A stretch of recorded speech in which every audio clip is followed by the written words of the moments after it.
Charles Darwin wrote wonderful sentences, beautiful books and fabulous phrases, and one of my favourites is when he describes his mind being a chaos of delight after seeing many of the splendid life forms in a Brazilian forest. So we have asked everyone who's been involved in this app when they experience that chaos of delight.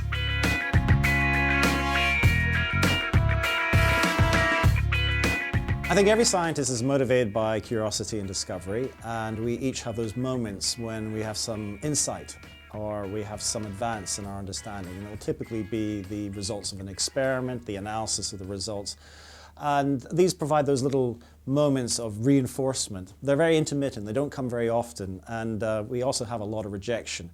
That's just the nature of the beast, especially in a job where you're professional skeptics and basically trying to disprove each other's theories and ideas. And that's one of the reasons scientists can be so passionate, because all we really have are our ideas, not ideas.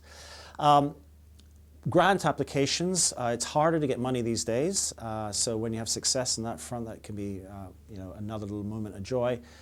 But as for myself, I suppose when I discovered a phenomenon which had never been reported before, it was entirely unexpected, entirely spontaneous, and that was really children's misunderstanding of gravity.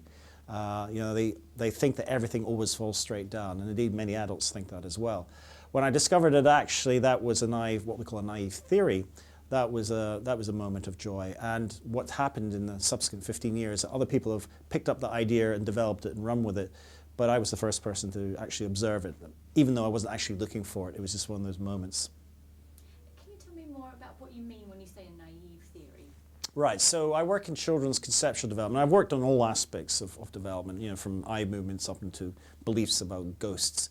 But we think that children aren't entirely blank slates. In other words, they're just not, they're not empty receptacles for all the information for education. Before they even go to school, children already have some understanding of the world around them. So they have ideas about the physical world, the living world, and indeed they also think about other people as having minds. They have what we call naive theories. They're naive in the sense that these are not taught to them, and very often they include misconceptions. So it's these misconceptions which I think reveal the universal aspects of the way that children think about the world. So we're always looking for these naive universals because they reveal the natural architecture of the mind as it's unfolding.